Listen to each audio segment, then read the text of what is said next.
Hey guys, how's it going? It is your boy, Monkey and the spoilers are out for My Hero Academia Manga Chapter 360, and I am going to be here to cover them right now because the spoilers that we have at this moment, and they're coming out at a different date, so I'm doing it at a different time, but nevertheless, the spoilers are very interesting because from what we see with the spoilers, this is going to be a heavy focus continuing on the fight against the heroes versus Shigaraki for one, and it's going to be very interesting. So just hold your horses. We're going to dive right into the spoilers right now, starting with the title of this chapter, which is Even Though, and this is going to be alluded to more towards the end, what this could potentially be referencing, but the chapter starts with Tomura all for one stomping on Bakugo's head, saying that Midoriya should be there and that because of that, it shouldn't take long for him to arrive. Therefore, he plans to turn Bakugo into a hideous corpse.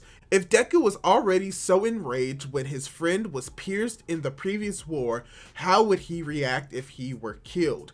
Bakugo activates his Panzer once again and tries to shoot, but Shigaraki throws him up with his foot and holds the boy by the neck. He then says that no matter how much time passes, Bakugo always will be just a small piece of shit compared to One for All. And this is very interesting because it's showing that All for One in Shigaraki's body, or Shigaraki himself, really thinks less of Bakugo, and that what he's going to use Bakugo for is to enrage Deku. Because even if, like, let's say Deku were to have like full control over his emotions and rely on everyone else and not jump haphazardly into a situation without thinking, he's going to be overcome by his emotions because that's just the kind of character he is. And this is showing most likely that All for One's plan, or Shigaraki's plan inside of All for One, or whatever you want to call him, is going to use Bakugo to get a reaction out of Deku in the same vein that he uses pretty much any other knowledge to get reactions out of everyone else so that they make mistakes and that he can take advantage of them.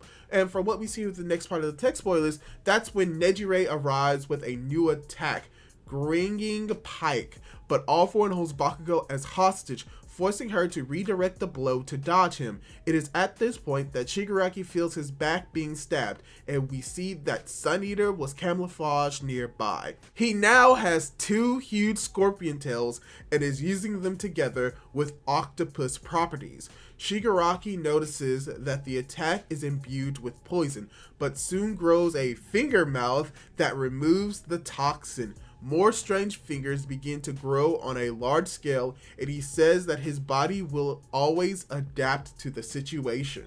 So this is getting even more interesting. We're seeing that the characters such as Nejire and Tamaki are trying to play a bigger role in this fight, but unfortunately because of how Shigaraki for One's body is built up, it is not going to be very effective. So hopefully we're going to get a little bit more of this in the actual chapter proper. Getting into more of the text spoilers, Mirio then appears and rescues Bakugo from his finger hell, throwing him back to Genus. Tomura, All for One, remembers his face from the last war, and Mirio introduces himself as Lemillion, the messenger bodyguard. He asks why Shigaraki wants so badly to destroy everyone, and he replies that it's because the whole structure of society is flawed.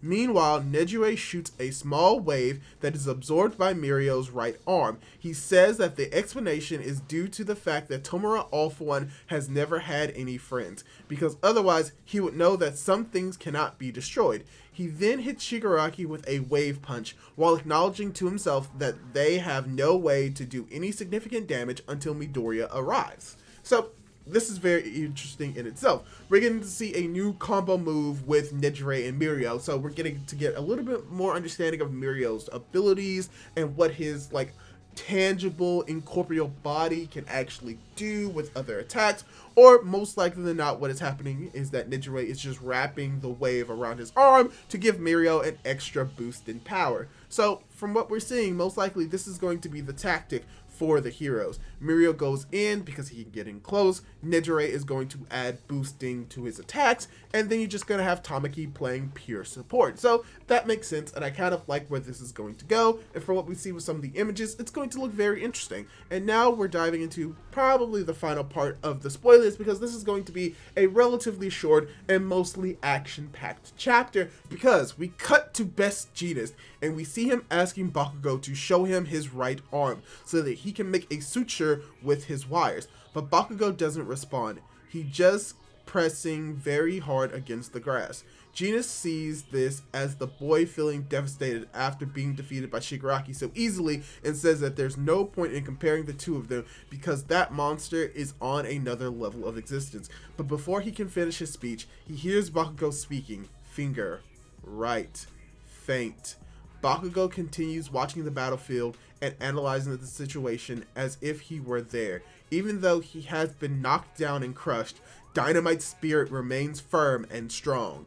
End of chapter. So, this is even more interesting for the main reason that even though Bakugo has been beaten down, his arm is crushed, he's still most likely than not willing to continue to fight, even if it means that his main responsibility is analyzing the situation, trying to find a way to find a weakness in All For One Shigaraki's abilities and body, and trying to take advantage of it, even if it means that he may jump into the fight later on, or he may just continue to be in the background and waiting for his moment to strike. So that's very interesting, as well as the fact that potentially with Jeanist's sutures, his right arm is going to be relatively intact. I cannot say exactly whether the word he is speaking is referring to his right arm or is referring to Shigaraki. It's very unclear on what that could be referring to, but we see that he still isn't out of this fight. He is heavily injured, but hey, we've seen other characters who are heavily injured and are still able to fight in this war and fight in this battle, and Bakugo is no exception.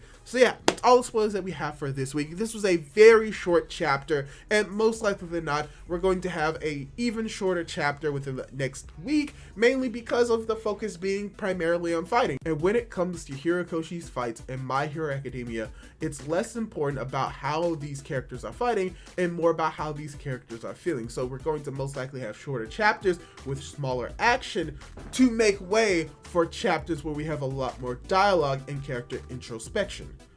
So yeah, that's all I really have to say about the spoilers. Hopefully you liked this video. Hopefully you liked my content. And if you did, leave a like down below. Leave a comment down below as well. And don't forget to subscribe to my YouTube channel for more content like this. Do all that cool jazz. And hopefully I'll be able to catch you in my next video. Goodbye!